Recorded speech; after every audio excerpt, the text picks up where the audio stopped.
सम्माननीय सभामुख महोदय, आज देश कोभिड-19 को महामारी को दोस्रो लहरबाट आक्रान्त भइरहेको छ। हजारौं मानिसहरू अस्पतालमा, हजारौं घरमै बसेर स्वास्थ्य लाभ गरिरहनु भएको छ या उपचार गराइरहनु भएको छ। कतिपय नागरिकको अमूल्य जीवन यस महामारीको कारणले अन्त्य भइरहेको छ। यसका विरुद्ध हामी लडाईँ लडिरहेका छौँ। सरकारको ध्यान यति बेला कोभिड-19 को रोकथाम र त्यसको उपचारमा केन्द्रित छ र आवश्यकता अनुसार आफ्ना यस विरुद्धको लडाईँका कदमहरूलाई विभिन्न ढङ्गले प्रभावकारी रूपमा अगाडि पनि बढाइरहेको छ। म कोभिड-19बाट आफ्नो अमूल्य जीवन गुमाउनुहुने सबैप्रति श्रद्धासुमन अर्पण गर्छु। उहाँको निधनमा दुःख व्यक्त गर्छु र उपचाररत र संक्रमित सबैको शीघ्र स्वास्थ्य लाभको कामना गर्दछु।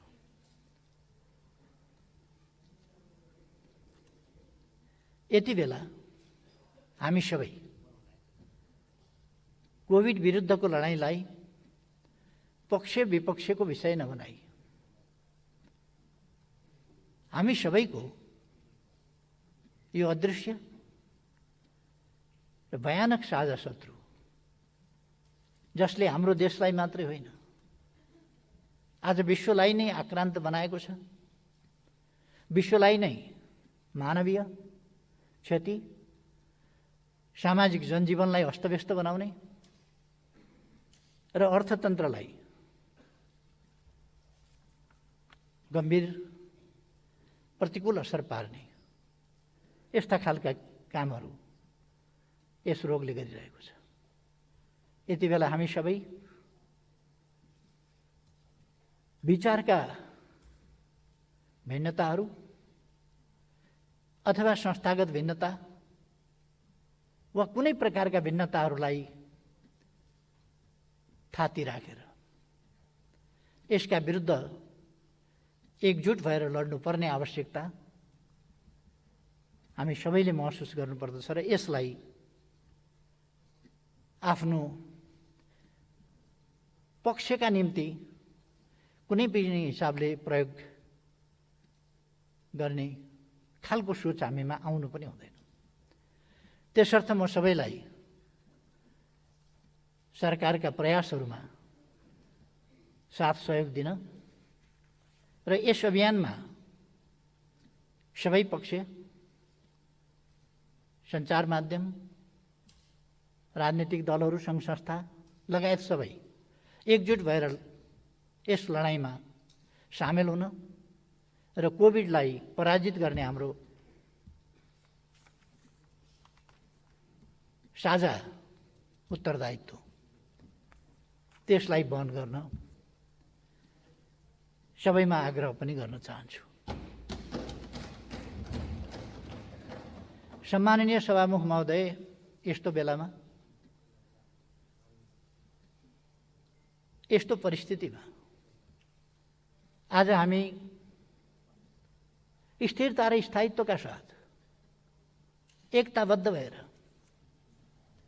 राष्ट्र जनताले देख्ने गरी, जनताले बुझ्ने गरी, अनुभव हुने गरी यस काममा सबै एकजुट भएर लागेको हुनुपर्ने थियो।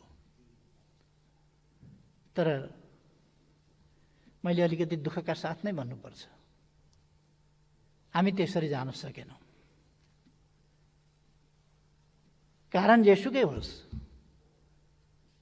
तर हाम्रा गतिविधिहरू, हाम्रा चिन्तनहरू, हाम्रा प्रयासहरू, हाम्रा ध्यानहरू जे कुरामा केन्द्रित हुनु पर्थ्यो त्यस कुरामा केन्द्रित हुन सकेनन्।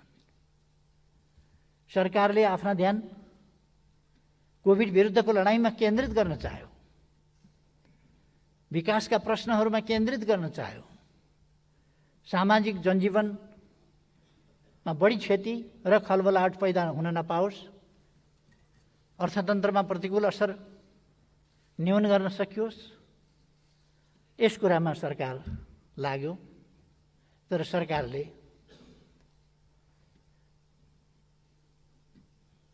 अनेक अप्ठ्याराहरूको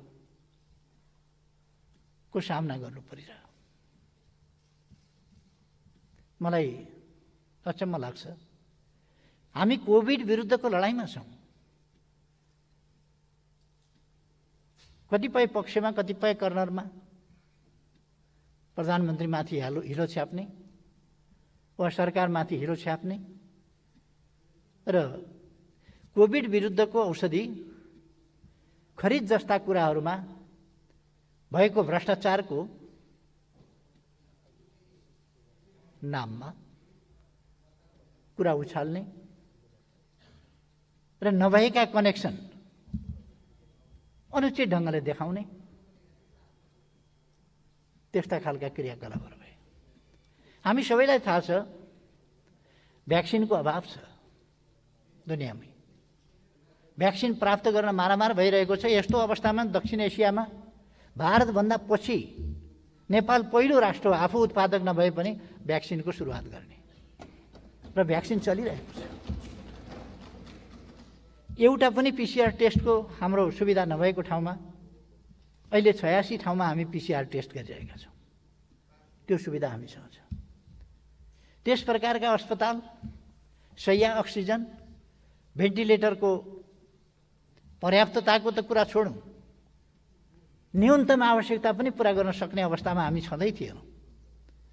त्यस स्थितिमा अहिले हामीले यसबीचमा थुप्रै कोभिड विरुद्धको लडाईँको सन्दर्भमा स्थानीय तहहरू, प्रदेश सरकारहरू, सङ्घ संस्थाहरू सबैको सरकारको सम्पूर्ण संयन्त्र सबैको साथ सहयोग लिएर सफलतापूर्वक पहिलो लहरलाई तुलनात्मक हिसाबले भन्ने हो भने न्यून क्षतिमै सरकारले नियन्त्रण गर्न सक्यो। तर फेरि म कारणहरूमा गइरहन अहिले चाहन्न, तर फेरि दोस्रो वेभ सिर्जना भयो। आज हामीले यसको सामना गर्नुपर्नेछ र हामी यसमा जुटिरहेका छौँ। म सरकार यसमा सम्पूर्ण रूपमा ध्यान केन्द्रित गरेर, साधन स्रोत केन्द्रित गरेर नयाँ नयाँ अस्पतालहरू, नयाँ नयाँ बेडहरू, नयाँ नयाँ आइसियु, अक्सिजन उत्पादनको क्षेत्रमा वृद्धि, सिलिन्डर विभिन्न ठाउँबाट प्राप्त गर्नेदेखि लिएर सिलिन्डर बाहिरबाट मगाउनेदेखि, विभिन्न देशबाट भ्याक्सिनहरू मगाउनेदेखि यी सबै कामहरू गरिरहेका छौँ। यसमा यदि कहीँ कतै यसमा पनि कोभिडको यस्तो महामारीमा हामीले भनेका छौँ जनताको जीवन रक्षा पहिलो शर्त हो, पहिलो कुरा हो। यस्तोमा पनि यदि कसैले यस्तो महामारीको साझा सङ्कटका बेला, साझा समस्याको समाधान गरिरहेका बेला पनि यदि कसैले यसमा पनि भ्रष्टाचार गर्छ भने त्यस्तो अपराध कुनै पनि हालतमा क्षम्य हुँदैन र हामी कसैलाई पनि छुट दिनेवाला छैन। त्यसमा छानबिन हुन्छ, कारबाही हुन्छ दोषी पाइयो भने। तर यहाँ त कस्तो छ भने फलानु देशको अफिसरसँग प्रधानमन्त्रीले गरेको हस्ताक्षर अनअफिसियल अनुवादको कपीमा चाहिँ हस्ताक्षर। योभन्दा तमासा के हुन्छ? अनअफिसियल प्रतिमा हस्ताक्षर हुन्छ काहीँ? अनअफिसियल अनुवाद, ओरिजिनल कपी होइन। कुनै हस्ताक्षर हुन्छ भने पनि ओरिजिनल कपीमा हुन्छ होला नि। अनअफिसियल, अनौपचारिक, अनुदित प्रति भनेर प्रचार गरिन्छ र त्यस्तोमा फेरि प्रधानमन्त्रीको हस्ताक्षर स्क्यान गरेर जोडिन्छ। यो सम्मका खेल नेपालमा हुने गर्छन्। म त्यसमा दुःख व्यक्त गर्न चाहन्छु। हामी यति साह्रो तल झर्नु हुँदैन। आफूलाई यति साह्रो कृत्य काममा संलग्न गराउनु हुँदैन। मेरो यसमा आग्रह छ।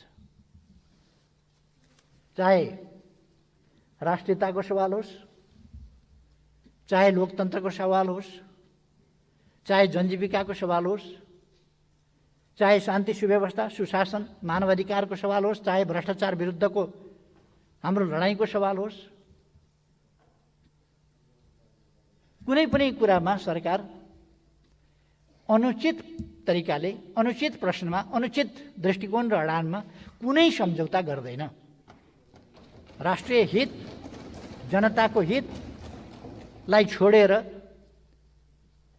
तलमाथि गर्दैन र गर्न दिँदैन भन्ने कुरो मैले पटक पटक यस गरिमामय सदनमा प्रस्तुत गरिसकेको छु। यस सम्बन्धमा मैले धेरै केही भन्नु छैन। खालि मैले यस्तो परिस्थितिमा आज हामी राजनीतिक अवस्थाको कारणले मैले यस सदनको ममाथि विश्वास छ भन्ने कुराको पुष्टि गर्न आवश्यक ठानेकोले आज यो प्रस्ताव राख्न म यहाँ उभिएको छु। म विश्वास गर्छु हामी संलग्नतामा होइन, म कहाँ संलग्न छु, मेरो संलग्नता कहाँ छ भन्ने कुरामा होइन, हामी सार्वभौम जनताको प्रतिनिधित्व गरेर यहाँ उभिएका छौँ। सार्वभौम जनताको भावना र हितहरूको प्रतिनिधित्व हामी गर्छौँ। यस्तो अवस्थामा हामीले विचारको आग्रहका साथ होइन, आफ्ना स्वार्थहरूबाट निर्देशित भएर होइन, हामीले म कहाँ छु, कहाँ आबद्ध छु, कहाँ सम्बद्ध छु भनेर होइन,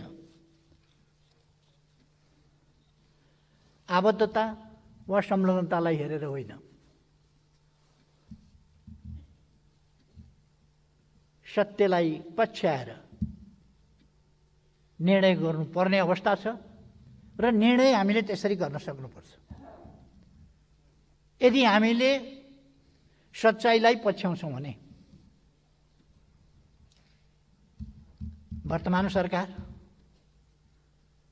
कुनै हिसाबले विश्वास गर्नु नपर्ने सरकार हुँदै होइन। राष्ट्रियताको हिसाबले, राष्ट्रियताको प्रश्नमा मैले धेरै भन्नु पर्ला जस्तो लाग्दैन। एउटा अग्नि परीक्षा होइन,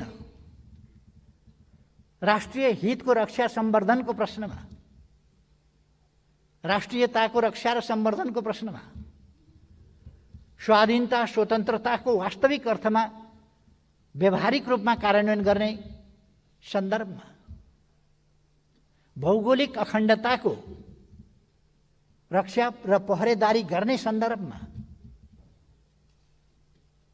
राष्ट्रिय हितलाई सर्वोपरि राखेर व्यवहार गर्ने सन्दर्भमा र राष्ट्रिय स्वाभिमानलाई माथि उठाउने सन्दर्भमा वर्तमान सरकारले कुनै पनि कसर नराखेको कुरा यो तर्कभन्दा माथि छ। तथ्यहरूले यसलाई तर्क गरिरहनु पर्ने होइन, तस्बिर आफै बोल्छ भने जस्तो। सत्यहरू आफै बोल्छन्, हाम्रा व्यवहार आफै बोल्छन्, हाम्रा उपलब्धिहरू आफै बोल्छन्, हामीले प्रस्तुत गरेका दृष्टिकोणहरू आफै बोल्छन्, हामीले लिएका उडानहरू आफै बोल्छन् र हामीले प्राप्त गरेका उपलब्धिहरू आफै बोल्छन्।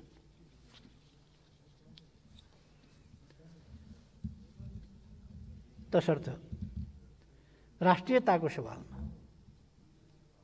नेपालले अन्तर्राष्ट्रिय मञ्चहरूमा खेलेको भूमिका, यी सबै हिसाबले हेर्ने हो भने पनि नेपाल एउटा सुनिन थालेको, देखिन थालेको, सुन्नुपर्ने आवश्यकता महसुस गर्न थालिएको देशको रूपमा स्थापित भएको छ। मैले धेरै भन्नु पर्ला जस्तो लाग्दैन, म धेरै स्मरण पनि गराइरहनु पर्ला जस्तो लाग्दैन। हाम्रा कामहरू आफै बोल्छन्। त्यसकारण राष्ट्रियताको पक्षमा त्यति स्पष्ट, त्यति सुदृढ, त्यति व्यवहारिक र त्यति उपलब्धिपूर्ण ढङ्गले अगाडि बढेको सरकारलाई विश्वास नगर्नुपर्ने कुनै कारणै छैन। यदि हामी आइडियोलोजिकल प्रेजुडिस राख्छौँ भने बेग्लै कुरा हो। संलग्नतालाई अनुचित महत्त्व दिन्छौँ भने बेग्लै कुरा होला। होइन भने यसमा अविश्वास गर्नुपर्ने या विश्वास गर्न नसकिने कुनै कारणै हुँदैन। सम्माननीय सभामुख महोदय, त्यसै गरेर सुशासन, शान्ति सुव्यवस्था र राष्ट्रिय समस्याहरूको समाधानको सन्दर्भमा समस्याहरूलाई थाती राखेर समस्याहरूको गीत मात्रै गाएर होइन, समस्यालाई समाधान गरेर अगाडि बढ्ने सन्दर्भमा यो सरकार जुन प्रभावकारिताका साथ, जुन सफलताका साथ अगाडि बढेको छ, त्यस सन्दर्भमा यस सरकारमाथि विश्वास नगर्नुपर्ने कुनै कारण छैन र हुन सक्दैन। हामीले वैचारिक हिसाबले संविधानको स्वीकार्यता, पालना वा संविधानको सर्वस्वीकार्यता, सर्वग्राह्यताका प्रश्न हामीले उठाउने गर्यौँ कहिले कहिले। ती प्रश्नहरूको सन्दर्भमा अब नेपालमा त्यस प्रकारको कुनै समस्या छैन जो आधारभूत रूपमै संविधान मान्दिन भनोस्, त्यस्तो समस्या छैन। जहाँसम्म संविधानमा यो वा त्यो पक्षमा यति सन्तुष्टि रह्यो, यति असन्तुष्टि छ, यो ठाउँमा सच्याउनु पर्छ भन्ने कुरा, त्यो त व्यवहारका क्रममा संसारमा जुनसुकै पनि संविधान परिमार्जन हुँदै जान्छ। आवश्यकताका आधारमा देशलाई अगाडि बढाउने सन्दर्भमा संविधानको कार्यान्वयनकै सन्दर्भमा प्राप्त अनुभवहरू र ती अनुभवहरूले देखाएका परिवर्तनका आवश्यकताहरू अनुरूप र देशलाई अगाडि बढाउनका निम्ति औचित्यपूर्ण ढङ्गले समयानुकूल ढङ्गले संविधानमा संशोधन गर्न सकिन्छ, गर्न पर्ने हुन्छ र त्यसका लागि त सरकार सबै पक्षसँग छलफल गर्न, त्यसका लागि मस्यौदाका सन्दर्भमा, संविधानको सन्दर्भमा मस्यौदा गर्ने सन्दर्भमा, त्यो मस्यौदा भनेको सुझावका लागि, संविधान संशोधन कहाँ कहाँ गर्नुपर्छ त्यसको अध्ययनका लागि एउटा कार्यदल पनि बनाउन सकिन्छ। त्यस्तो कार्यदलबाट आएका सुझाव अनुसार आवश्यक संशोधन पनि गर्न सकिन्छ। संविधान असंशोधनीय दस्तावेज होइन भनेर मैले धेरै पटक यही रोस्टमबाट पनि बोलेको छु सुरुदेखि नै। औचित्यको आवश्यकताको आधारमा संविधान संशोधन हुन सक्छ। बाँकी आधारभूत रूपमा आज सिङ्गो देश, अब कसैले विखण्डनको राजनीति बोक्दैन। विखण्डनको राजनीति विभाजनको राजनीति होइन। देशको सार्वभौमसत्ता, स्वाधीनता र भौगोलिक अखण्डताको सन्दर्भमा अब कुनै विवाद छैन र पृथकतावादको विचार बोक्ने पक्षलाई पनि हामीले संविधानको मूलधारमा ल्याइसकेका छौँ। त्यसै गरेर राजनीतिक उद्देश्य प्राप्तिका लागि अथवा आफ्ना माग र आकांक्षाहरू पूरा गर्नका लागि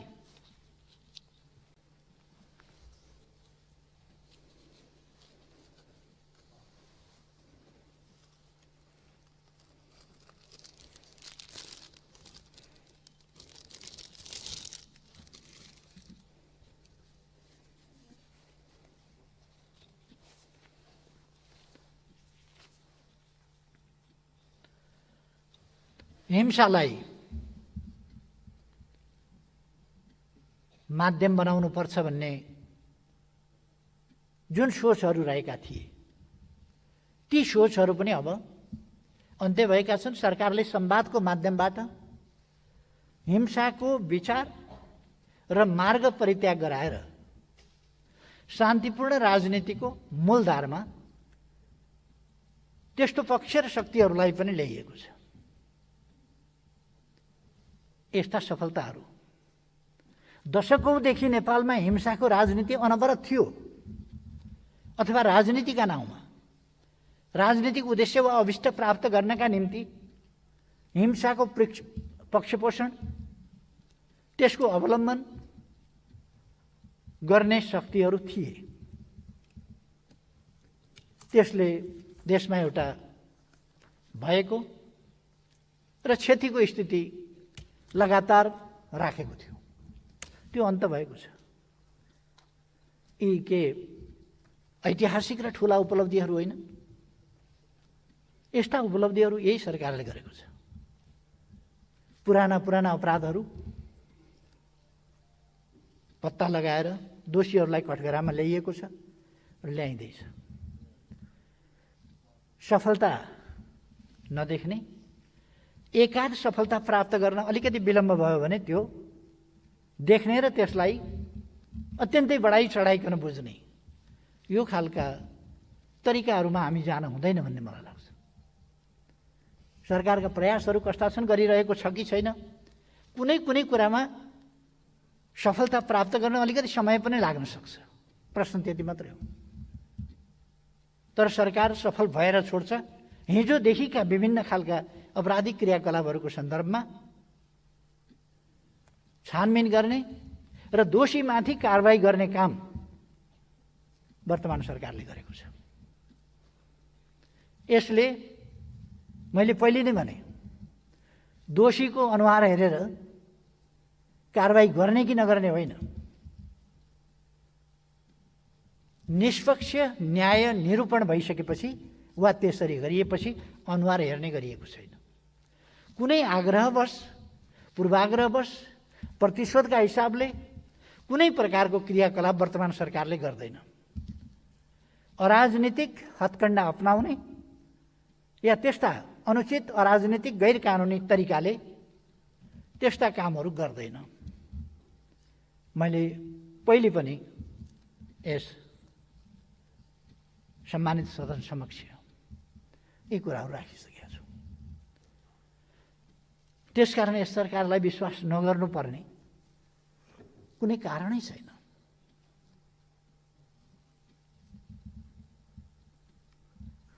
राजनीतिक शक्तिहरूका बीचमा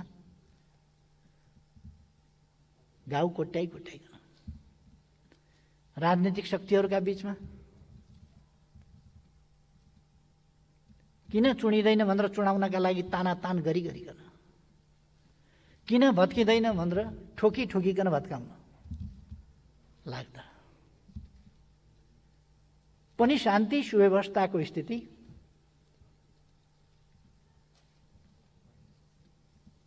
राम्रो छ। फेरि यदि हामी सत्यलाई स्वीकारेर अगाडि बढ्न तयार हुन्छौँ भने यस सरकारलाई समर्थन विश्वास नगर्नुपर्ने कुनै कारणै छैन। त्यसकारण मैले विश्वासको मत लिने र सदनको आफूमाथि विश्वास छ भन्ने कुरा प्रष्ट गर्न चाहेको। सभामुख महोदय, विकास निर्माणको क्षेत्रमा, पूर्वाधारको क्षेत्रमा, भौतिक पूर्वाधार विकासको क्षेत्रमा, राजमार्ग, बाटा, घाटा, पुल, झोलुङ्गे पुल आदिको निर्माणको सन्दर्भमा, नेपाललाई सुरुङ मार्गको नयाँ युगमा प्रवेश गराउने सन्दर्भमा, नयाँ नयाँ हवाई मैदानहरूको काम तीव्रताका साथ अगाडि बढाउने सन्दर्भमा अथवा अरू विभिन्न पक्षहरूमा, सञ्चारको क्षेत्रमा अहिले यति धेरै कामहरू भएका छन्। हामी आफ्नो मोबाइलबाट घरमै बसेर आफ्नो जमिनको केमा क्याल्सियम कम छ, केमा फस्फरस कम छ, केमा नाइट्रोजन कम छ, केमा कुन मल कम छ, के बाली लगाउन कति के मल लगाउनु पर्छ भन्ने घरमै बसेर जानकारी पाउन सक्छौँ। त्यसरी हामीले डिजिटल म्यापिङ गरिसकेका छौँ। नागरिक एप्स बनाइसकेका छौँ जसबाट बैंकिङ कारोबार आदि गर्न सक्छौँ। थुप्रै कामहरू यस्ता भएका छन् जहाँ विकासमा प्रविधिको प्रयोग, सञ्चारमा पनि प्रविधिको प्रयोगबाट ठुलो विकास गरिएको छ र डिजिटल नेपाल बनाउने हाम्रो अठोट त्यसलाई प्राप्त गर्ने कोसिस गरिएको छ। डिजिटल नेपालको सन्दर्भमा 4G सेवा सबैतिर पुर्याइएको छ, 5G को प्रयोग गरिरहेको छ। अहिले अरू मेरो किता भनेर आफ्नै मोबाइलमा अब आफ्नो जमिन हेर्न सकिन्छ। कहाँनिर छ आफ्नो जमिन, कुन किता हो, कति छ, त्यसको आकार कस्तो छ, ती सबै हेर्न सकिन्छ र त्यसै मार्फत कारोबारहरू गर्न सकिन्छ। अब कुनै कर तिर्न पर्यो भने कुनै मोबाइलको चार्जदेखि लिएर अनेक कुराहरू तिर्नका लागि या भूमि कर तिर्नका लागि, लाइसेन्स रिन्यू गर्नका लागि, अनेक चिजका लागि कार्यालय अड्डा धाइरहनु पर्दैन। घरै बसेर हामी ती कामहरू गर्न सक्छौँ। अथवा त्यसरी नेपाललाई एउटा प्रविधि प्रयोग गरिरहेको आधुनिक देशमा त्यस रूपमा हामीले अगाडि बढाएका छौँ। मेलम्ची अगाडिदेखि सुरु भएको थियो। कसले सुरु गर्यो भन्ने बहस पनि चले। राजा वीरेन्द्रका समयदेखि चलेको थियो। किशुनजीले 48 सालको निर्वाचनका बखत त्यो प्रसङ्ग फेरि उठाउनु भएको थियो। अगाडिका सरकारहरू पनि लागे, तर अहिलेको सरकारले विशेष तीव्रता दियो र काठमाडौँमा 17 करोड लिटर पानी ल्याइयो। अरू केही वर्षभित्र 17 करोड लिटरको हिसाबले याङ्ग्री र लार्केबाट अरू 17 करोड लिटर ल्याइँदैछ र जम्मा 51 करोड लिटर पानी काठमाडौँमा ल्याइन्छ। त्यसो भएपछि काठमाडौँमा पानीको कहीँ कमी छ भन्ने स्थिति हुँदैन। यी काम पनि गरेकै छ। पुनर्निर्माणका कामहरूमा तीव्रताका साथ गरेको छ। केही ठाउँमा केही प्राविधिक हिसाबले, केही पुरातात्विक महत्त्वका र त्यसै गरी त्यस्तै वस्तुबाट निर्मित गर्नुपर्ने भएको हुनाले सिकर्मी डकर्मीदेखि लिएर तालिम गर्नुपर्ने प्रश्नहरूले गर्दा जनशक्तिको निर्माणका लागि जनशक्तिको दक्ष जनशक्तिको त्यसका निम्ति आवश्यक जनशक्तिको कमीको कारणले गर्दा अलिकति विलम्ब भएको होला। नत्र भने हामी सबैलाई थाहा छ हाम्रा अगाडि धरहरा यति छोटो अवधिभित्र निर्माण भएको छ, उद्घाटन भएको छ। रानी पोखरी उद्घाटन भएको छ, दरबार हाई स्कुल उद्घाटन भएको छ। बसन्तपुरको त्यो भत्किएको बसन्तपुरको ध्वस्त भएको बसन्तपुरको अहिले त्यसको दृश्य नै फरक परेको छ। अरू धेरै ठाउँमा सिंहदरबारको प्रबलीकरण, प्रधानमन्त्री कार्यालय अहिले पहिले भत्किएकै सिंहदरबारमा फेरि बनाइवरिकन सारिसकिया छ। हामीले अरू निर्माण कार्यहरू त्यसै गरी अगाडि बढाएका छौँ। अस्पताल, विद्यालय, अरू निजी आवासहरू र पुरातात्विक महत्त्वका ऐतिहासिक धरोहरहरूको पुनर्निर्माण कार्य यिनीहरू असाधारण ढङ्गले भएको छ। मैले भन्ने गरेको छु नि, लगभग वर्षमा 10 किलोमिटर जसो बाटो बन्ने ठाउँमा दिनमा 6 किलोमिटर बाटो बनिरहेको छ। दिनमा 6 किलोमिटर कालोपत्रे बाटो बनिरहेको छ, जबकि वर्षमा 10 किलोमिटर बन्ने स्थिति हो। यो रफ्तार, यो तीव्रता आजको सरकारले दिएको छ। तराई सुनकोशी त्यहाँ बगिरहेको थियो, तराई एउटा डाँडा परि तराईका खेतहरू सुक्खा थिए। अहिले सुनकोशी मरिन डाइभर्सन, त्यसलाई बागमतीमा लगेर सिँचाइ गर्ने काम 5 वर्षभित्र त्यसलाई सम्पूर्ण रूपले पुरा गर्ने र सञ्चालन गर्ने गरी शिलान्यास भइसकेको छ र काम अगाडि बढेको छ। अरू आयोजना फेरि बन्दैछन्। यसरी कति नयाँ कामहरू, नयाँ 12वटा स्मार्ट नयाँ सिटीहरू स्मार्ट सिटीको रूपमा विकास हुँदैछन्। अब ती कामहरू भइरहेका छन्। कृषिको आधुनिकीकरणका कामहरू, ध्वस्त भएको पर्यटन क्षेत्रलाई फेरि उठाउने कुरा, उद्योगहरूलाई कसरी सुरक्षित संरक्षित गरेर अगाडि लाने तत्सम्बन्धी कुरा, व्यापार सन्तुलन आफ्नो अनुकूल बनाउँदै जाने। पहिले जुन व्यापार असन्तुलन थियो त्यसलाई न्यूनीकरण गर्दै लगिएको छ र व्यापार असन्तुलनलाई, घाटालाई कम गर्दै लगेर अनुकूल सन्तुलनतर्फको हामीले बाटो समातेका छौँ र उल्लेख्य उपलब्धि हासिल गरेका छौँ। सामाजिक पूर्वाधार विकासको सन्दर्भमा भन्ने हो भने शिक्षाका क्षेत्र, स्वास्थ्यका क्षेत्र, अरू क्षेत्रहरूमा बालबालिका इनरोलमेन्टको प्रश्नमा अथवा उनीहरूले फेरि स्कुलबाट ड्रप आउट हुने अथवा स्कुल छोडेर बाहिर जाने स्थिति नहोस् भन्ने सन्दर्भमा, त्यस सन्दर्भमा पनि सरकारले गम्भीरताका साथ ध्यान दिएको छ। उच्च शिक्षालाई, विश्वविद्यालयहरूलाई अनुसन्धानका केन्द्र बनाउने, अनुसन्धानमुखी, व्यवहारमुखी, आधुनिक शिक्षा, प्रतिस्पर्धी शिक्षा, त्यो कुरा उपलब्ध गराउने, यस सन्दर्भमा सरकारले ध्यान दिएको छ।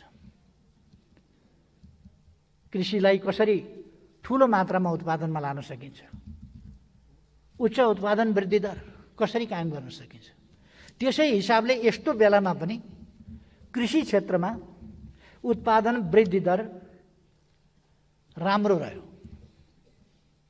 धानमा 9%, मकैमा 6%, अरू सालाखाला गर्दा पनि लगभग 6% को कृषि उत्पादनमा वृद्धि भएको छ। माछा, मासु, अन्डा, दुध आदि क्षेत्रमा हामी आत्मनिर्भर भएका छौँ। स्वास्थ्य क्षेत्रमा मैले भनिरहनु पर्दैन, यति धेरै अस्पतालहरू नयाँ बनेका छन्, सञ्चालनमा आएका छन् र हामी तिनलाई जनशक्तिको हिसाबले, दक्ष जनशक्तिको हिसाबले, आवश्यक जनशक्तिको हिसाबले र साधनहरूको हिसाबले, स्रोतहरूको हिसाबले तिनलाई प्रभावकारी बनाउने प्रयासमा लागिरहेका छौँ। तसर्थ मैले भन्ने गरेको छु, धेरैपल्ट मैले भनेको छु, ढुङ्गा टिपेर फ्याँकिदिने, जहाँ खस्छ त्यहीँ मेरो निशाना थियो भन्ने हामीले गरेका छैनौँ। हामी गन्तव्य निर्धारण गर्छौँ। हाम्रो गन्तव्य कहाँ हो त्यो निर्धारण गर्छौँ र त्यसमा पुग्नका लागि हाम्रा नीति, हाम्रा कार्यक्रम, हाम्रा योजनाहरू, हाम्रा लक्ष्यहरू हामी तदनुसार निर्धारण गरेर हरेक क्षेत्रमा त्यसरी अगाडि बढिरहेका छौँ। त्यसकारण यो अन्धाधुन्ध यो सरकार गइरहेको छैन। समृद्ध नेपाल, सुखी नेपाली यो राष्ट्रिय आकांक्षा, हामी सबैको आकांक्षा, सम्पूर्ण नेपालीको आकांक्षा। नेपाल समृद्ध होस्, विकसित होस्, आधुनिक होस्। नेपालको सबै क्षेत्रका सबै व्यवसायका जनता को आम्दानी राम्रो होस्। रोजगारीका अवसरहरू सिर्जना गरौँ। युवा शक्तिलाई पलायन हुन नदिउँ। स्वदेशमै रोजगारीका अवसरहरू सिर्जना गरौँ। यस काममा सरकार लागेको छ। मेरो नेतृत्वमा सरकार बन्दा कति लाख हो, कति लाख, 45 लाखदेखि 70 लाख भन्छन् मान्छेले। एकिन डाटा त्यति छैन। त्यत्रो सङ्ख्यामा युवाहरू अवसरको खोजीमा बाहिर, रोजगारीको खोजीमा बाहिर, त्यो स्थिति थियो र त्यस स्थितिमा सरकार जिम्मा लिएर एकै रातमा जादुको छडीले जस्तो कन्ट्र्याक्ट गरेर गइसकेका मान्छेहरूलाई फिर्ता ल्याउने अथवा त्यो एउटा सिलसिला र यहाँ बाँझै रहेका घर खेतहरू एकैचोटि हराभरा हुँदैन थिए। जनतालाई मोटिभेट गर्ने, इन्सेन्टिभ दिने, त्यसबाट उनीहरूलाई प्रेरित गरेर काममा उत्पादनका लागि लगाउने लगायतका कामहरू हामीले गर्नुपर्थ्यो। ती काम हामीले गरेका छौँ। त्यस दिशामा हामी लागेका छौँ। त्यसकारण रोजगारीका कार्यक्रम, स्वरोजगार कार्यक्रम, युवा स्वरोजगार कार्यक्रम लगायत महिला उत्थानका कार्यक्रम, यी कार्यक्रम गरेका छौँ। त्यसै गरेर हामीले समाजलाई समाज जस्तो एउटा भद्रगोल स्थितिमा होइन। कोही सडकमा बालबालिका फालिएको छ, सडकमा कोही भिखमङ्गा भएर बालबालिका हिँडेको छ अथवा मान्छे अलपत्र भएर हिँडेको छ, त्यो स्थितिलाई अन्त गर्ने दृढ सङ्कल्पका साथ हामीले सडक बालबालिका मुक्त देश यही 78 सालभित्र सम्पूर्ण रूपले बनाउने भनेर अहिले पनि हामीले सडक बालिका मुक्त गरेका छौँ। काठमाडौँमा पहिले हाम्रा सन्तानहरूलाई, ससाना बालबालिकाहरूलाई अलपत्र पार्ने र तिनलाई खाते भन्ने उपनाम दिएर अपमान गर्ने, त्यस प्रकारको स्थिति थियो। अब नेपालबाट डिक्सनेरीमा खाते भनेको उहिले नै सडकमा अलपत्र छोडिएका, सरकारले पनि नहेरेका, अभिभावक पनि नभएका, दुःख पाएका बालबालिकालाई भनिन्थ्यो भन्ने अर्थ राखिएला। तर त्यसको वर्तमान सन्दर्भमा कुनै अर्थ छैन भन्ने कुरा पनि डिक्सनेरीमा लेखिन्छ। त्यो एउटा डेड ल्याङ्ग्वेज, डेड वर्डको रूपमा प्रयोग हुन्छ खाते भन्ने कुरा। त्यसै गरेर बेगर, असहाय मान्छेहरू, सडक सहयोगापेक्षी मान्छेहरू, त्यो रहन नदिने सरकारको सङ्कल्प छ। त्यसअनुसार प्रभावकारी ढङ्गले सरकारले काम गरेको छ। सरकारले ज्येष्ठ नागरिकहरूका कुरा होस् अथवा औपचारिक अनौपचारिक क्षेत्रका मजदुरका कुरा हुन्, योगदानमा आधारित सामाजिक सुरक्षाका कुराहरू, ज्येष्ठ नागरिकहरूलाई 1 लाखसम्मको स्वास्थ्य बिमाको कुरा होस् अथवा स्वास्थ्य बिमाको क्षेत्रमा अत्यधिक जनसङ्ख्यालाई सामेल गर्दै लाने कुरा होस्, यी तमाम कुरामा यस सरकारले असाधारण महत्त्वका कामहरू गरेको छ, दूरगामी महत्त्वका काम गरेको छ, सकारात्मक काम गरेको छ, जसले नेपाललाई यी 3 वर्षमा एउटा बेग्लै अवधारणा, बेग्लै सोच, बेग्लै उचाइ, मान्छे बस्न लायकको देश, मान्छे बस्न लायकको समाज र हेर्दा लाज नहुने खालको समाज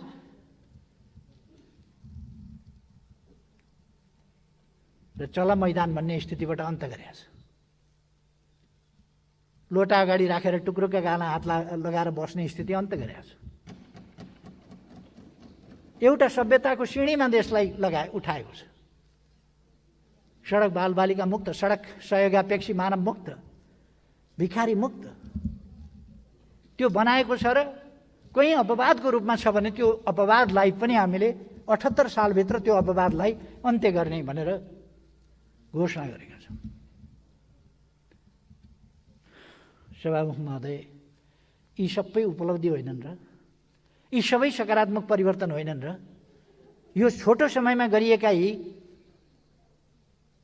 एउटा भिजनको कार्यान्वयनका परिणतिहरू होइनन् र हामी राजनीतिलाई के बनाइरहेका छौँ? आज राजनीतिलाई स्वार्थको धुनो सोझ्याउने एउटा अस्त्रको रूपमा मात्रै बुझ्दैछौँ कि देश बनाउने सङ्कल्पको रूपमा बुझ्दैछौँ राजनीतिलाई? राजनीति, सम्माननीय सभामुख महोदय, देश बनाउने, देश र जनताको सेवा गर्ने एउटा माध्यम हो। यो कसको सुप्रचार गरिदिनु पर्ने, कसको कुप्रचार गरेकै हुनुपर्ने, कसको विरोध गरेकै हुनुपर्ने, राम्रो गरे पनि निन्दै गरेको हुनुपर्ने, बनाए पनि जस नदिने, नबनाए त झन् जस दिने कुरै भएन, गरे पनि जस नदिने, नगरे त कुरै भएन। यस खालको कुरा आज हामीले अन्धा अपाङ्गता भएका व्यक्तिहरू, शारीरिक रूपले अशक्त व्यक्तिहरू, उनीहरूलाई पनि सामाजिक सुरक्षाको दायराभित्र ल्याएका छौँ। एकल महिलाहरू, उहाँहरूलाई सामाजिक सुरक्षाको दायराभित्र ल्याएका छौँ। कोही छैन भने सरकार छ, कसैले हेर्दैन भने सरकारले हेर्छ, कसैको अभिभावक छैन भने सरकारले हेर्छ, कसैको सन्तान र सहारा छैन भने सरकारले हेर्छ। सरकार अभिभावक हो, सरकार सहारा हो, सरकार अभिभावक हो, सरकार विकासको अगुवा हो, नीति निर्माता हो, मार्गदर्शक हो। त्यस रूपमा काम गरेको छ र गर्छ सभामुख महोदय। त्यसर्थ मैले विश्वास लिएको छु कि मान्यज्यूहरूले हुन्न भन्ने पक्षमा त कसरी रेजा लाउन, कसरी सही गर्न सक्नुहुन्छ सभामुख महोदय? कसरी सक्नुहुन्छ? बाहिरबाट आउँदासम्म अलिक दिन भेट नहुँदा ओर्दा अलिअलि फोन पनि गर्दैन प्रधानमन्त्रीले भन्ने रिस पनि अलिक थियो कि असन्तुष्टि पनि थियो कि त्यो पनि अब छोडिदिनुहोस् प्लिज। म काममै लागेर नभ्याएको, मेरो कसैप्रति कुनै आग्रह पूर्वाग्रह छैन। यस सदनले मलाई निर्वाचित गरेको, यस सदनको बलले 3 वर्षभन्दा बढी सभामुख महोदय म प्रधानमन्त्रीको हैसियतमा यस्तो रोस्टममा उभिएको छु। यही सदनको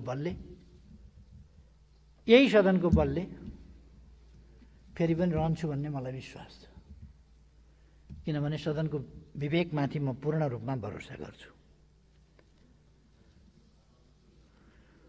सभामुख महोदय, मैले धेरै केही भन्नु पर्ला जस्तो लाग्दैन।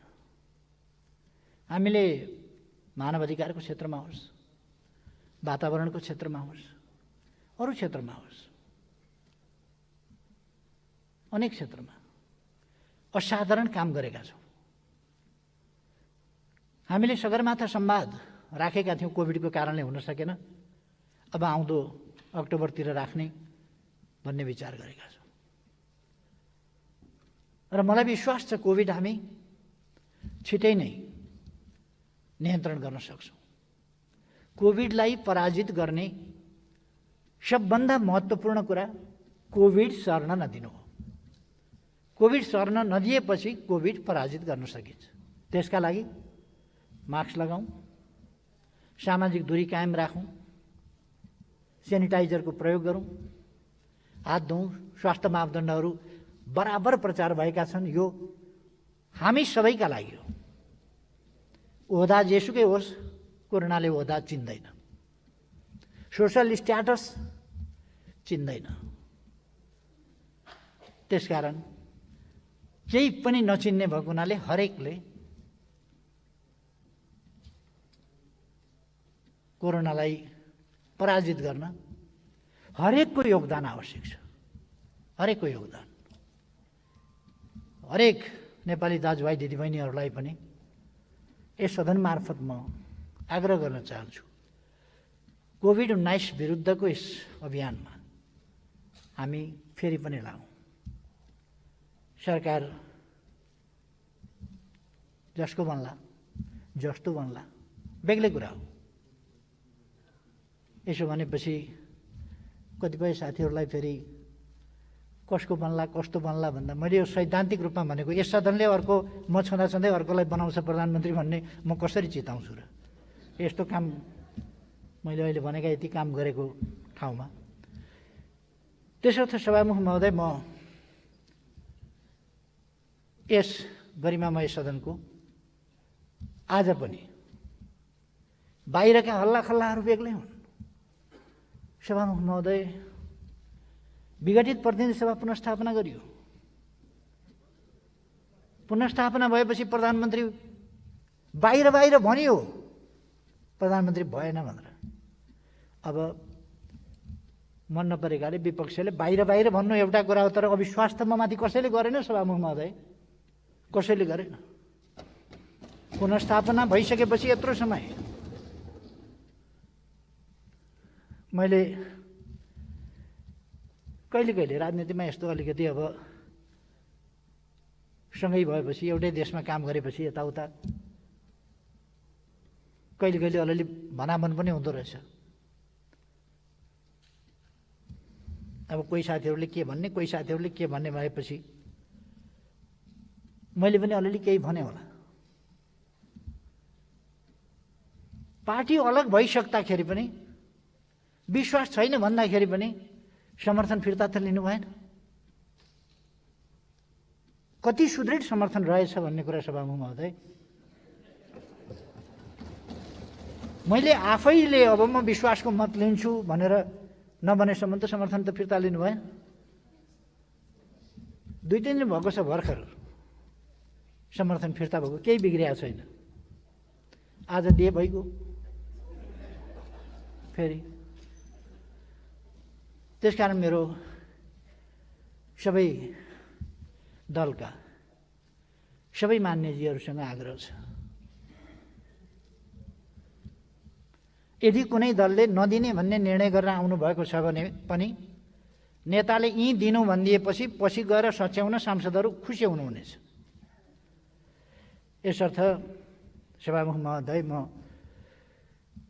संविधानको धारा 100 को उपधारा 1 बमोजिम यस गरिमामय संसदको विश्वासको मत माग्न चाहन्छु र ममाथि यस सदनको विश्वास छ भन्ने कुराको पुष्टि आज यस सदनले गरोस् भन्ने चाहन्छु।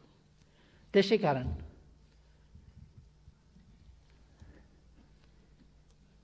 प्रतिनिधि सभा नियमावली 2075 को नियम 52 को उपनियम 2 बमोजिम ममाथि यस प्रतिनिधि सभाको पूर्ण विश्वास छ भन्ने कुरा पुष्टि होस् भनेर म सम्मानित सदन समक्ष विधिवत प्रस्ताव राख्न चाहन्छु। मैले अपेक्षा र विश्वास गरेको छु सर्वसम्मतिले मान्यजीहरूले ममाथि विश्वास छ भन्ने मत जाहेर गर्नुहुनेछ। धन्यवाद।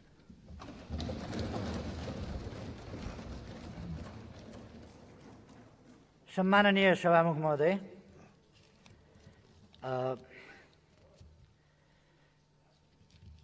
मलाई लागेको थियो मैले प्रस्ताव राख्ने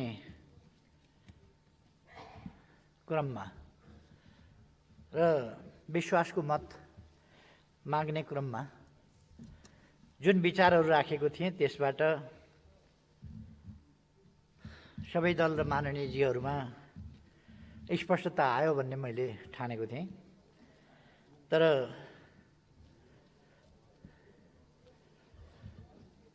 कहिले कहिले कस्तो हुन्छ भने अलिक लामै समय मस्काएर धोइएन भने त्यो भाँडाको पछाडि लागेको कालो जाँदै जाँदैन, त्यो अलिअलि पखाल पुखुल गरेर जाँदैन, जति सफा पानीले पखाले पनि जाँदैन। त्यस्तै जस्तो लाग्यो।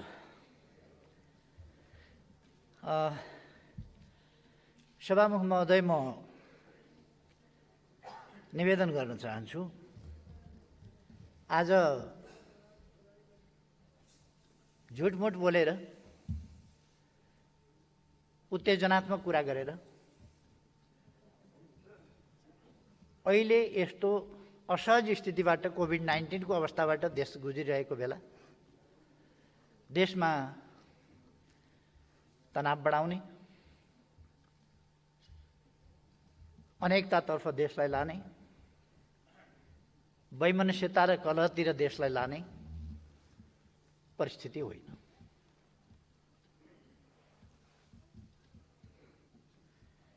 कतिपय मित्रहरूका बोलाइ सुन्दा त अचम्म पनि लाग्यो। मैले माखे साङ्लो भनेको एउटा जटिल भन्ने हुन्छ, जटिल यन्त्र हुन्छ त्यो, त्यसलाई माखे साङ्लो भन्छन्। मैले नेपालको राजनीति अलिकति माखे साङ्लो जस्तो, जान्यो भने फुत्किन्छ, जानेन भने त्यो अल्झिरहन्छ। त्यसकारण जटिल भयो, माखे साङ्लो जस्तो जटिल भयो भनेर भनेको थिएँ। बहुत हल्ला चलाइयो। मानव साङ्लोलाई माखे साङ्लो भन्यो, माखा भन्यो, मखिया भन्यो। मैले त्यस बेला पनि स्पष्ट पारेँ, यदि भाषामा समस्या हो भने माखे साङ्लो भनेको झिँगाको साङ्लो हुँदैन, मक्खीको साङ्लो हुँदैन। माखे साङ्लो भनेको एउटा यन्त्र हुन्छ, त्यो जटिल हुन्छ। त्यही जटिलताको बारेमा मैले जटिल भो समस्या भनेको थिएँ। अर्कै प्रसङ्गमा मैले केही आँप झरेर आँपको रुख त खाली हुँदैन भनेको थिएँ। मारिएका शहीदलाई आँप झरेका, 4वटा आँप झरेका भन्यो भनेर भ्रमपूर्ण हल्ला फिजाइयो। यस्तो क्षुद्र खालको राजनीति नगरौँ। मानिसको जीवन जाने जस्तो संवेदनशील कुरालाई 2टा 4वटा आँप झरेको भनेर कसैले भन्दैन होला, सायद मैले भन्ने प्रश्नै उठ्दैन। कसरी त्यस्तो भन्न सके? तर त्यसलाई लगेर तराईमा लगेर त्यसको खेती छर्न खोजियो। उत्तेजनाको राजनीति यस्तो हो। त्यति बेला केही मान्छेहरूले यस्तो गरे, उत्तेजनाको राजनीति। शान्तिपूर्ण ढङ्गले पनि सभा गर्न नपाइने यस्तो उत्तेजनाको राजनीति, अनेक काण्डहरू भए। म त्यता जान चाहन्न। हामीले राष्ट्रिय राजनीतिलाई आवेश, उत्तेजना, प्रतिशोधको राजनीति होइन, झुट, जाल, जेल र प्रपञ्चको राजनीति होइन। सत्य तथ्यमा आधारित जनतालाई सही सूचना दिनुपर्छ। म यस्ता कुराहरूको भ्रम फिजाउने साथीहरूलाई भन्न चाहन्छु, केही नभएका ठाउँमा शिलान्यास, सुनकोशी मरिन डाइभर्सन आयोजना बिना, डिटेल प्रोजेक्ट रिपोर्ट बिना, के बिना शिलान्यास गरियो? त्यो कार्यक्रम शिलान्यास ठिक समयमा गरियो र त्यसलाई अगाडि बढाउन थालिएको छ। अनि त्यसमा किन चित्त दुख्यो? 1,85,000 तराईको जमिन सिँचाइ हुन्छ, सुखा जमिन, किन चित्त दुख्यो? त्यस कारण यस्तो कुरामा चित्त नदुखाउँ। कुनै कसैको बसोबास कुनै भागमा हुन सक्दछ, तर कसैको बसोबास कुनै भागको छ भनेर त्यो ठाउँको त्यो ठेकेदार हुन सक्दैन। देश सबैको साझा हो। कोही पहाडको ठेकेदार, कोही तराईको ठेकेदार, कोही पश्चिमको ठेकेदार, कोही पूर्वको ठेकेदार हुँदैन। यो देश विकास गर्ने हामी सबैको जिम्मेवारी हो र सबैले उसै गरी लिनुपर्छ। देशभरिका जनता हामी सबै दाजुभाइ दिदीबहिनीहरू, त्यो भावनाका साथ जानुपर्छ। एक आपसमा वैमनस्यता, घृणा फैलाउने होइन। मैले अघि नै भने आवश्यक सुधारहरू गर्दै जाउँ, संविधानमा केही छ भने त्यो पनि सुधार गर्दै जाउँ, सुधार गरौँ, संशोधन गर्नु छ भने गरौँ, त्यो पनि मैले राखेको छु। म धेरै कुराहरू त्यति भनिरहनु आवश्यक ठान्दैन, तर मिथ्या राजनीति नगरौँ, देशलाई बनाउने कुरा गरौँ। विभेदहरू थिए हिजो, ती विभेद आज हामीले मेटाउनुपर्छ, मेटाउँदै जानुपर्छ। हिजो कुनै विभेद थियो भनेर त्यही विभेद बोकेर अथवा हिजोको विभेदको गीत गाएर होइन, आज यथार्थमा विभेदलाई अन्त्य गर्दै जानुपर्छ, विभेद सिद्ध्याउँदै जानुपर्छ। त्यसकारण विभेद सिद्ध्याउने प्रयासमा यो सरकार लागेको छ। असमानता र विभेदको अन्त्य गर्ने, भेदभावको अन्त्य गर्ने त्यस काममा सरकार लागेको छ। यस काममा सबैको सहयोगको म अपेक्षा गर्छु। आज तनाव बढाउने होइन, तानातान बढाउने होइन, मिथ्या आरोपको खेती गर्ने होइन। हामीले एउटा समृद्धितर्फको अभियान मजाकको विषय होइन, तुक्का मिलाउने विषय होइन यो, तर समृद्धितर्फको अभियानलाई हामीले साझा अभियानको रूपमा आज अगाडि बढाउन सक्नुपर्छ।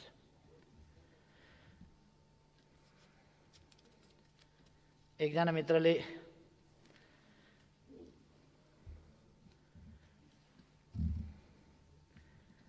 लोकतान्त्रिक प्रणालीको बहुत जोरदार वकालत पनि गर्नुभयो, चिन्ता पनि गर्नुभयो। 10-15 वर्ष अगाडि लोकतन्त्रका विरुद्ध लडाइँकै मैदानमा हुनुहुन्थ्यो क्या र? हामी सम्झाउँदै थियौँ लोकतन्त्रका लागि सहमत हुनुहोस्, आउनुहोस् भनेर। आज लोकतन्त्रको यत्रो तरफदारी गर्दा मलाई एकदम खुसी लागेको छ। धन्यवाद भन्न चाहन्छु। संविधान सुरक्षित छ भनेर सोध्नुभएको छ। संविधान कसरी असुरक्षित हुने? अब संशोधन, आवश्यक संशोधन गर्दा असुरक्षित हुँदैन।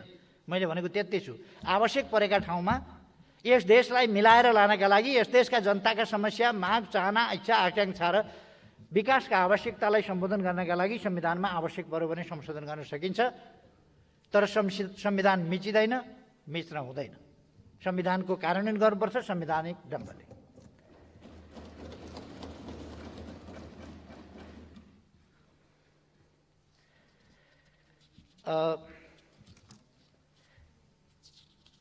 साथीहरूले के भनेको यो बुझ्ने कुरा, नेपाली जनताले बुझ्ने कुरा अलिक आएन।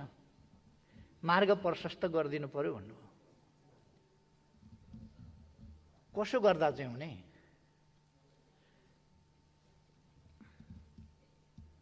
अब आज यहाँ कुरा आयो, तपाईलाई यस सदनले विश्वास दिँदैन भनेर मलाई त्यस्तो लाग्दैन, तर पनि कुरा सुन्दा हो कि जस्तो पनि अलिअलि लाग्यो। कहिले कहिले देशको आवश्यकता एकातिर हुन्छ र गणित, संसदीय गणित अर्कातिर हुन्छ। यो यथार्थ हो। राजनीति गर्ने मान्छेहरूले त्यो बुझेका हुन्छन्। देशको आवश्यकता र संसदीय गणितका बीचमा फरक पर्छ। र चुनाव हुँदा लोकतन्त्र पनि खतरामा पर्दैन, संविधान पनि खतरामा पर्दैन। त्यसो भए त बेलायतमा अस्ति पर्यो, इजरायलमा अहिले परिराखेको छ। बोरिस जोन्सनले अस्ति भर्खर चुनाव गराउनु, संसद विघटन भयो। बेलायतमा लोकतन्त्र खतरामा पर्यो, लोकतन्त्र समाप्त भयो, हाम्रो हत्या भयो, हत्या गरिदियो बोरिस एल्सिमले। कोही रुँदै कराउँदै हिँडेन, चुनावमा गए, फेरि चुनावबाट छानिएर आए। यस्तो प्रक्रियाहरू हुन्छ लोकतन्त्रमा। बढ्ता ढिलो भयो भने अब 1.5 वर्षमा त चुनाव हुनुपर्छ। अब 1.5 वर्षमा त संसदको समय सिद्धिन्छ। के संसदले, संविधानले हाम्रो हत्या गरे हो त? त्यसो गर्दा हत्या भयो। त्यसरी कसैको हत्या हुने होइन। त्यस्तो अपव्याख्या गर्नु कुनै जरुरी छैन। यसभन्दा अगाडि पनि थुप्रै पटक त्यो भएको छ। अब आज साथीहरूले भन्नुभयो संविधान बनाउँदाको मर्म सम्झिनु भयो। संविधान बनाउँदाको मर्म अनुसार 5 वर्ष चल्नुपर्छ भन्ने त ठिक छ, 5 वर्ष चलाउन त। मैले भोट मागेको छु त, विश्वासको मत चलाउँ भनिराखेको छु त। 5 वर्ष नचलाउँ भने अब त सुरुका राजीनामा लेखेर फ्याँकिदिन्थेँ होला नि त मैले। किन राजीनामा नदिएको भन्दा 5 वर्ष चलाउँ, ठ्याक्कै मिलेको छ नि कुरो एउटै छ। 5 वर्ष चलाउँ, पटक पटक अस्थिरता ननिम्त्याउँ, स्थिरता दिउँ, 5 वर्ष चलाउँ, मत दिनुहोस्। मिलेर काम गरौँ, मत दिनुहोस्। संसद विघटन होला कि फेरि भन्ने चिन्ता छ, ए बाबु मत दिनुहोस् न। कसरी विघटन हुन्छ? आफै मत नदिकन विघटनतिर धकेल्ने, आफै विघटनतिर धकेल्ने, अनि अर्कालाई अब्जस लाउने। अनि भिरका टाउकाबाट उँधोतिर हाम फाल्ने, अनि गुरुत्वाकर्षणलाई दोष लाउने। तपाईँ डिलमा गएर उँधो हाम नफालेसम्म गुरुत्वाकर्षणले ताने त थिएन नि। गुरुत्वाकर्षणले त्यति बेर तान्छ, यहाँ डिलबाट गएर उतापट्टि हाम फालेपछि। हाम नफालौँ, विश्वासको मत दिउँ, स्थिरताको पक्षमा काम गरौँ। भाषा एउटा, काम अर्को, व्यवहार एउटा, कुरा अर्को नगरौँ। त्यसकारण संसदको स्थायित्वका लागि मुद्दा लडेर फिर्ता ल्याएको संसद बचाउँ न, बचाउँ, भोट दिउँ। एउटै प्रधानमन्त्री रहोस् भनेर 2 वर्ष त अविश्वासै राख्न नपाउने व्यवस्था गरिएको छ। ठिक भन्नुभयो, संसदले त्यो व्यवस्था गरिएको छ। मैले समस्या भनेछु, त्यसलाई फेल खुवाइदिउँ न त। समस्या भनेछु मैले, फेल खुवाइदिउँ, भोट दिउँ, समस्या भनेको फिर्ता लिन्छु, भोट दिउँ न त। तर अनि काम चाहिँ उही भएपछि म गरौँ के?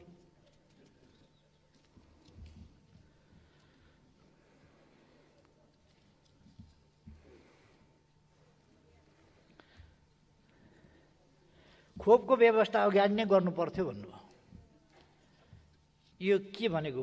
कोभिड लाग्नभन्दा अगाडि कि खोप बन्नभन्दा अगाडि कि कहिले गर्नु पर्थ्यो? खोप त हामीले खोप बनाउन सक्ने अवस्था थिएन, अर्कोले खोप लगाउँदा अघि नै मैले भने दक्षिण एसियामा भारतभन्दा पछि दोस्रो देश हामी हौँ जसले खोप सुरु गर्यो। हामी नै हौँ दोस्रो देश जसले खोप सुरु गर्यो। अनि त्योभन्दा अगाडि कहिले गर्नु पर्थ्यो? भारतले आफू लगाउन थाल्ने बित्तिकै हामीले गऱ्यौँ। अहिलेसम्म भारतबाट हामीले 10 लाख सहायतामा प्राप्त गऱ्यौँ, चीनबाट हामीले 8 लाख सहायतामा प्राप्त गऱ्यौँ, 20 लाख हामीले $4 का दरले किन्यौँ। यो सोझै कम्पनीसँग सरकारले डिल गरेर खरिद्या हो।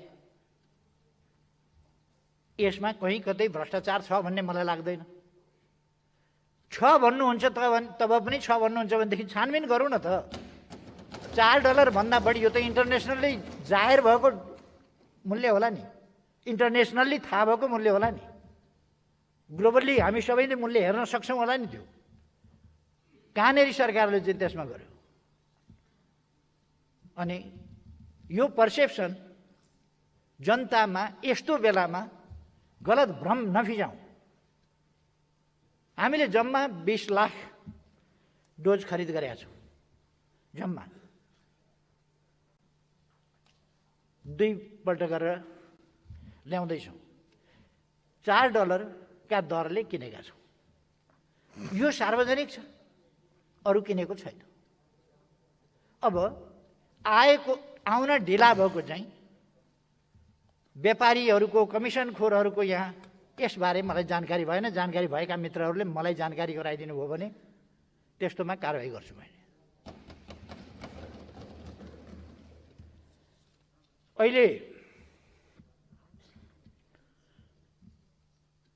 अहिले 3000 प्लस बेड आइसियु भएको छ, निर्माण गरिएको छ। यस बीचमा 1700 आइसियु थप गरिएको 3000 मध्ये। सरकारले केही पनि गरेन भन्नुहुन्छ। एचडियू भनेको हाई डिपेन्डेन्सी युनिट, सिसियू भने जस्तो, क्रिटिकल केयर युनिट भने जस्तो 2000 बेड छ। त्यसमा 1800 अहिले फङ्सनल छ। यो पुरै नयाँ स्थापना गरिएको, पहिले थिएन। सरकारले केही पनि गरेन। हाम्रो जस्तो देशमा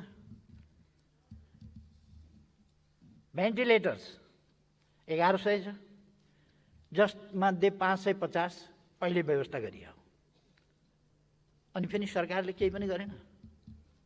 देशमा टोटल बेडको सङ्ख्या 27,000 प्लस छ, 27,000 प्लस। विभिन्न पालिका स्तरमा 1500 बेडहरू छन्, जसलाई मिलाएर 27,500 बेडहरू देशमा छन्, जसमध्ये सरकारी बेड मात्रै 16,000 को सङ्ख्यामा छन्। हाल करिब 8,000 बेडमा मात्रै बिरामी अस्पतालमा छन्। त्यसकारण बेडको एकातिर बिरामी एकातिर अस्पताल भइराखेको स्थिति, कहीँ अलिकति चापाचाप भएको होला, कहीँ नपुगेको होला। हामी नयाँ बेडहरू स्थापना गरिराखेका छौँ। वीर हस्पिटलमा 500 बेड, एम्स नयाँ बनेको बिल्डिङमा गरिराखेका छौँ, यहाँ उसमा गरिराखेका छौँ, आर्मीकोमा गरिराखेका छौँ, यो महाकालमा, त्यसै गरी अरू ठाउँहरूमा गरिराखेका छौँ र विभिन्न ठाउँमा नयाँ नयाँ गरिराखेका छौँ। त्यसर्थ यो कोभिडको सम्बन्धमा सरकारले केही पनि गरेन जस्तो, अझै कोसिस गरोस् भन्नुहोस्, अलिकति पर्याप्त भएन अझै सरकारले ध्यान दियोस् भन्नुहोस्, तर केही पनि गरेन भन्नु। भ्याक्सिन उत्पादन गरेका देश सँगसँगै हामी लगाउन पुगिराखेका छौँ, अनि अनुदान लिएर भए पनि पहिले आफ्ना नागरिकहरू कहाँ भ्याक्सिन पुर्याइराखेका छौँ। यस्तो अवस्थामा केही पनि गरेन भन्नु त अलिकति आजकल यो पाप धर्म भन्ने कुराको पनि ख्याल हरायो मान्छेहरूको।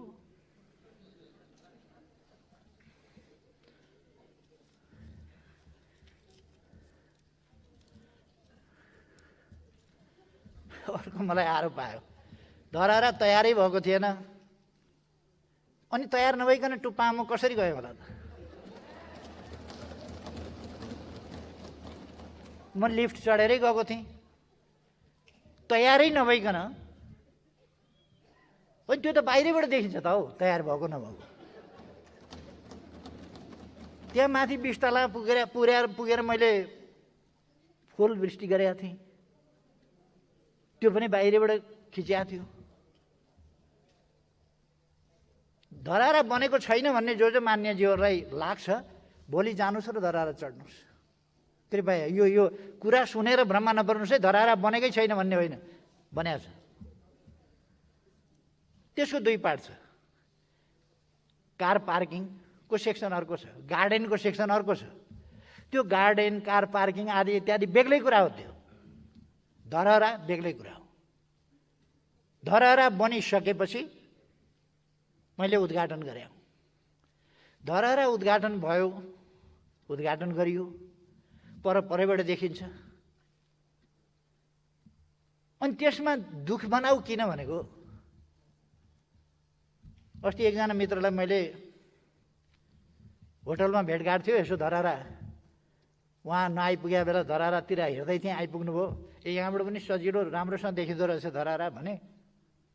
उहाँले पछि भाषण गर्नुभयो, मलाई धरहरा देखायो, मलाई धरहरा देखायो के धरहरा देखाउनु नहुने कुरा हो र?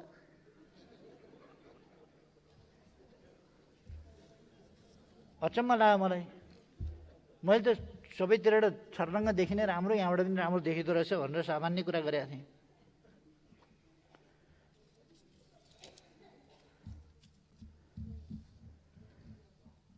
सदन उपसभामुख बिहिन छ भन्नुभयो। यही रोस्टममा उभिएर नेपाली कङ्ग्रेसले हामी टपरी थाप्दैनौँ, हामीलाई उपसभामुख चाहिँदैन भन्नुभयो।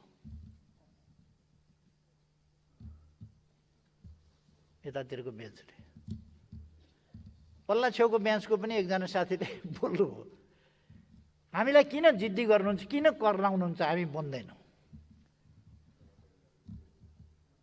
भर्खर मभन्दा अगाडि बोल्दै गर्ने मान्यजीले पनि भन्नुभयो, हामीलाई चाहिँदैन। आग्रह गरियो, बनिदिनुहोस् न। उहाँले षड्यन्त्रको रूपमा बुझ्नुभयो। हाम्रो राजनीति भन्ने एकै सांसद, त्यो एकै सांसदलाई पनि उपसभामुख बनाएर चुप लगाइदिने भए यो हाम्रो मुख बन्द गराउने षड्यन्त्र भयो। यो षड्यन्त्रको भण्डाफोर गर्न म सभामुख हुन्न। अब राजनीति विश्लेषण त जताबाट गर्दा पनि हुँदो रहेछ। अनि एउटै पार्टीको बन्न नहुने, त्यस बेला पहिले पार्टी फुटाए भए पनि त हुन्थ्यो नि। फेरि त्यो पहिले पार्टी पनि फुटाउनु भयो नि साथीभाइले। एउटै पार्टीको बन्न नहुने संवैधानिक व्यवस्था, अर्को पार्टीको खोज्दा कोही पनि नभेटिने। अब हामीले बनाउन नखोजे जस्तो। अब अस्ति नै संसद चलेपछि एउटा पार्टीको सभामुख भएपछि अर्को पार्टीको उपसभामुख बनाउँ भन्नु पर्दैन थियो। खैर, यतापट्टि हाम्रो चाहिँ नै म एउटा कुरा राख्न चाहन्छु। अध्यादेश संवैधानिक व्यवस्था हो, यो स्मरण राखौँ। अहिले लोकसेवा आयोग रिक्त रहेको स्थिति छ। कर्मचारी प्रशासन ठप्प रहनेर प्रमोसन सर्मोसन केही पनि नहुने स्थिति छ। समय पुगेर पनि गतिशील हुनुपर्ने संस्था पुरै गत्यावरोधमा जाने त्यो अवस्था छ। त्यस स्थितिलाई हामीले अन्त्य गर्नु पर्यो। संसद बसिराखेको छैन। त्यस्तो अवस्थामा सुनवाई गर्ने त सुनवाई समिति छ नि त। सुनवाई समिति छ भने अध्यादेश ल्याएर सुनवाई समितिमा जान्छ। अर्को कुनै अध्यादेश त यसै सामान्य संसदमा पेश हुने हो। संसदले छलफल गर्छ, उपयुक्त छ भने स्वीकार्छ, छैन भने अस्वीकार गर्छ, फेरि पुरानै कानुनमा फर्किन्छ। त्यसो भएर यो कुनै असंवैधानिक अपराध गरो अध्यादेश ल्याउने जस्तो कुरा होइन। तर एसिड आक्रमण जस्तो कुरा, त्यसका विरुद्धको कडा कानुन बनाउने कुरा, जनताको चर्को माग, बलात्कार जस्ता अपराधमा संलग्नहरूलाई कडा कारवाही गर्ने कुरा, त्यस सम्बन्धी माग जस्ता विषयहरूलाई ल्याएर अध्यादेश जारी गरिएको थियो। त्यस सम्बन्धमा कारवाही अगाडि बढाइएको थियो। महिला हिंसा विरुद्ध हो, एसिड आक्रमण विरुद्ध हो, बलात्कार जस्ता घटनाहरू रोक्नका लागि हो। र संविधानले संसदको अधिवेशन चलेको पहिलो दिन नै, पहिलो बैठकमा नै सरकारले त्यो पेश गर्नुपर्छ। म धेरै कुरा भन्न चाहन्न। त्यो संवैधानिक उत्तरदायित्व सरकारलाई वहन गर्न दिइएन। कोही छोडेर हिँड्ने, कोही वेल घेर्ने, कोही नारा लाउने। कति संसदीय अभ्यास हामी गर्दैछौँ, कति संविधानको पालना गर्दैछौँ भन्ने साथीभाइहरूले धेरैपल्ट भन्नुभयो। छातीमा हात लाएर, छातीमा हात राखेर बोल, छातीमा हात राखेर बोल, धेरैपल्ट भन्नु। त्यसो भन्ने साथीहरूलाई म भन्न चाहन्छु, शब्द मात्रै होइन, यो हाड मासुको हात यसो छातीमा राखे चाहिँ गर्ने मात्रै होइन, इमानको छातीमा हात राखेर सोध्नुहोस् आफैलाई। इमानको छातीमा हात राखेर।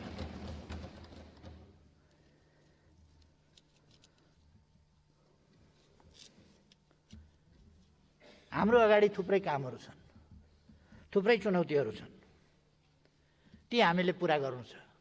शान्ति प्रक्रिया पुरा गर्नु छ। तर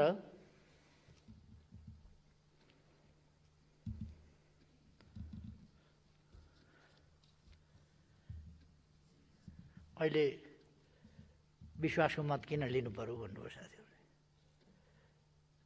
प्रतिनिधि सभा पुनर्स्थापना भयो, सरकार भएन भन्नुहुन्छ, हामी अत्यधिक बहुमत छौँ भनेर भन्नुहुन्छ।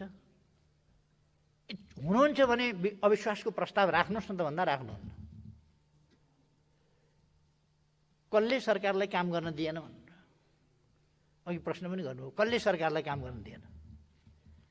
मैले नाम लिनु बान्छनी हुँदैन। कसले दिएन? देशले देखाएको छ कसले काम गर्न दिएन सरकारलाई भनेर। देशले देखाएको छ, जनताले देखाएको छ। तर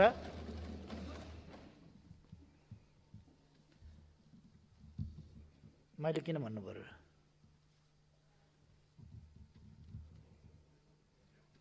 अविश्वासको प्रस्ताव पनि नराख्ने, वैकल्पिक सरकार पनि दिन तयार नहुने,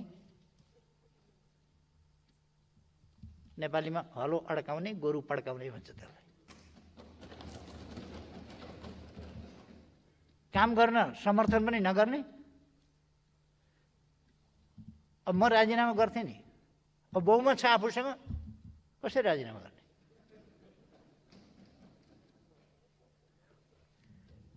मैले विश्वासको मत लिन्छु भनेपछि बल्ल त्यही कुरा अगाडि अलिकति हप्ता 15 दिन अगाडि भइदियो भने हुन्थ्यो। 2.5 महिना पर्खेँ मैले, 2.5 महिना पर्खेँ, अविश्वासको प्रस्ताव पनि आउँदैन, विरोध चल्याछ लहर। काठमाडौँमा उत्तरदेखि दक्षिणसम्म, उत्तर शिवपुरीको फेददेखि दक्षिण हात्ती वनसम्म,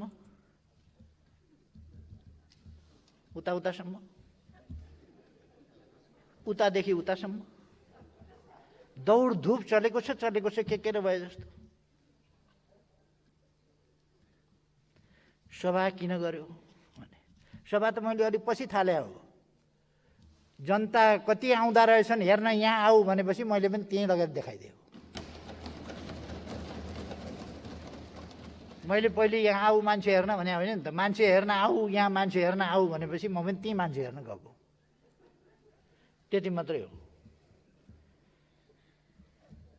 अब अहिले मैले विश्वासको मत किन लिएको भन्दा अस्थिरताका लागि होइन, अस्थिरताकै लागि होइन, मत दिनुहोस् स्थिरताका साथ अगाडि लैजाउँ भनेर हो, अस्थिरतातर्फ नलैजाउँ भन्नका लागि हो। तर कस्तो भयो भने विरोध गरेको छ, विकल्प दिएको छैन, विरोध गरेको छ, विकल्प दिएको छैन। इनफ इज इनफ, त्यही इनफ इज इनफ भएर लौ त इनफ भनेर म गम्भीरताका साथ भन्छु। आज यस सदनमा उपस्थित दलहरूका हातमा छ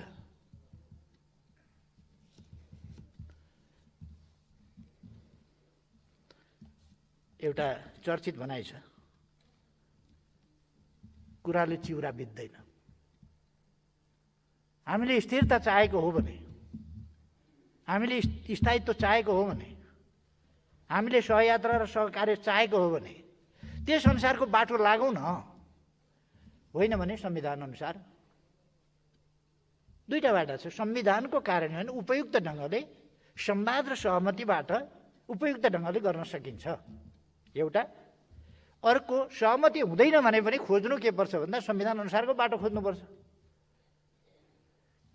संवाद सहमतिका साथ स्थिरता स्थायित्वको पक्षमा र उपयुक्त ढङ्गले देशलाई अगाडि बढाउनका लागि स्थिरता स्थायित्व कायम गर्ने हिसाबले अगाडि बढौँ। ठिक छ, म तयार, के गर्नुपर्छ भन्नुहोस्। मैले त विकल्प प्रस्तुत गर्नका लागि ल्याएँ त यहाँ,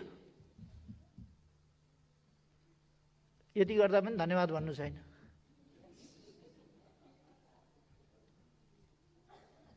अब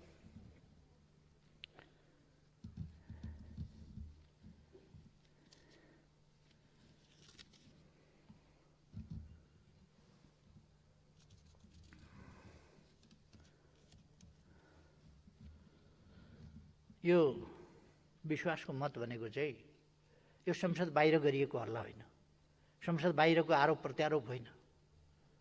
म कसैलाई आरोपित लाञ्छित गरिराखेको छैन। यो संसदभित्रको प्रक्रिया हो र मैले संसदको विश्वास ममाथि छ भन्ने कुराको पुष्टि हुँदैन भने मैले मार्ग प्रशस्त गरिदिनुपर्छ। संसदले फैसला गरोस्, सुविचारी ढङ्गले फैसला गरोस्। मैले सरकारको नेतृत्व गर्न जरुरी छ कि छैन, संसदले आदेश दियोस्। आज छैन भने मार्ग प्रशस्त, संसदको आदेशसँगै मार्ग प्रशस्त भइहाल्छ। त्यसकारण यो कुनै जालझेल षड्यन्त्र टिक्रम होइन। म त यस गरिमामय संसदका अगाडि आएको छु स्थायित्वका लागि, स्थिरताका लागि, सहमति र सहकार्यका साथ देशलाई अगाडि बढाउनका लागि। सबभन्दा ठुलो पार्टीको हैसियतले पनि र त्यस सबभन्दा ठुलो, सबभन्दा बढी जनमत भएको पार्टी, सबभन्दा बढी सिट भएको पार्टीको हैसियतले पनि सबै पक्षलाई मिलाएर म अगाडि जान्छु भनेर सरकारको नेतृत्व गर्ने, न्यायोचित हिसाबले सोच्ने हो भने पनि मैले हक राख्छु। त्यसकारण मैले यस गरिमामय सदन समक्ष विश्वासको मतमा आएको। तर अलिअलि परिस्थिति मैले पनि देखेको छु।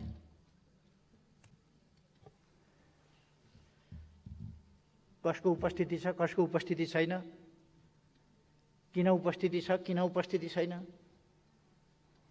ती पनि म बुझ्छु। त्यसकारण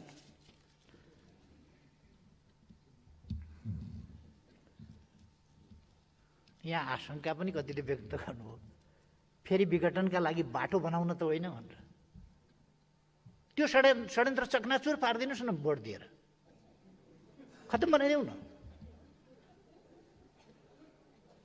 कहीँ कदाचित त्यस्तो रहेछ भने ध्वस्त बनाइदेऊ, खर्लाम खुर्लुम भोट हालिदिउँ। ल त कसले गर्दो रहेछ विघटन?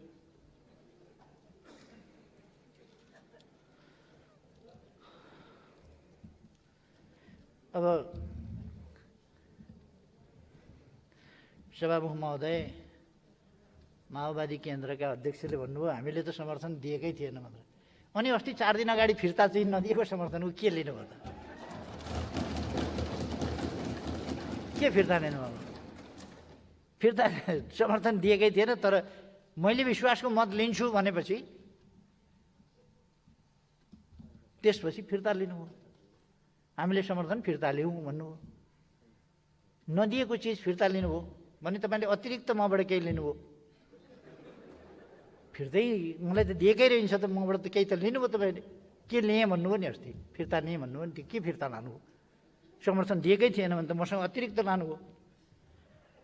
म अलिकति अलमल लिएँ थिएँ, अस्ति के फिर्ता लानुभएको?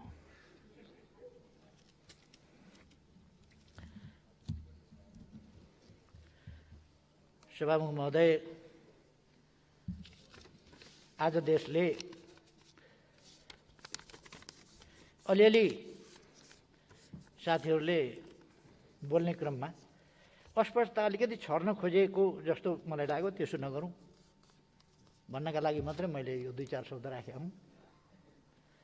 आज फेरि पनि संवाद र सहमति, समझदारीका साथ देश अगाडि बढ्न आवश्यक छ।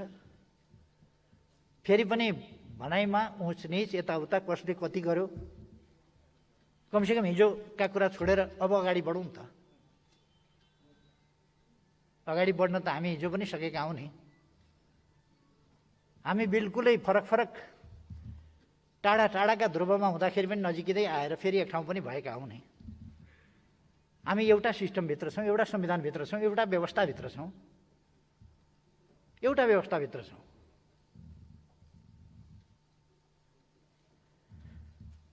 अब हामी को कसको च्याम्पियन भन्ने कुरामा पनि धेरै होडबाजी नगरौँ कि जस्तो लाग्छ। त्योभन्दा अब अगाडिका विषयमा संवाद, सहमति, एकता, समझदारीका साथ अहिलेको कोभिड विरुद्धको समस्या समाधान गर्न, त्यसका विरुद्ध जुझ्न एकजुट भएर अगाडि बढौँ।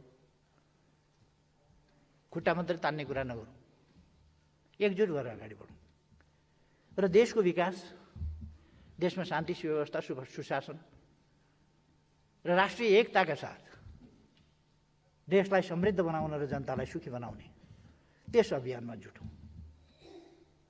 यसका निम्ति र स्थिरताका निम्ति, स्थायित्वका निम्ति